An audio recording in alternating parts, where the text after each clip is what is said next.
దీపం వెలుగుతున్నప్పుడు, దీపాన్ని వెలిగిస్తున్నప్పుడు ఓం శ్రీ మహాలక్ష్మి అయి నమః అనే మంత్రాన్ని 11 సార్లు జపించండి.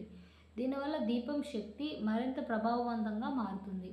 మానసిక శాంతి కూడా లభిస్తుంది. నియమితత్వం చాలా ముఖ్యం. ఏ ఉపాయమైనా నియమితంగా అనుసరించినప్పుడే ఫలితాలను ఇస్తుంది. కాబట్టి దీపం వెలిగించడం అప్పుడప్పుడు కాకుండా రోజు చేసే అలవాటుగా మార్చుకోండి. ఈ ఉపాయాలను హృదయపూర్వకంగా అనుసరిస్తే మీ ఖజానా నిండడమే కాదు, మనసు కూడా సంతృప్తిగా ఉంటుంది. దీపం చిన్న వెలుగు మీ జీవితంలో పెద్ద వెలుగును తీసుకురాగలదు. తిరుపతి దేవస్థానం పూజారులకు ఎంత జీతం వస్తుంది? అది తెలిస్తే మీరు ఖచ్చితంగా షాక్ అవుతారు.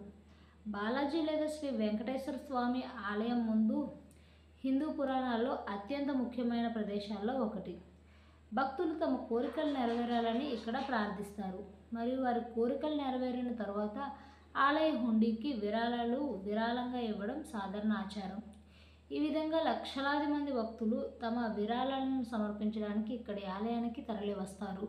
తిరుపతి బాలాజీ ఆలయం భక్తి మరియు విశ్వాస కేంద్రంగా ఉండటమే కాకుండా ఇక్కడి పూజారుల జీతాలు కూడా దేశవ్యాప్తంగా చర్చనీయాంశంగా ఉన్నాయి.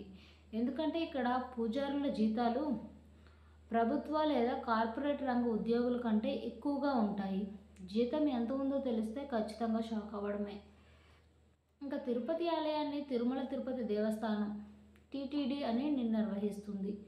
నివేదికల ప్రకారం ఇక్కడి ప్రధాన పూజారి ప్రతి నెల దాదాపు 82,000 సంపాదిస్తున్నాడు.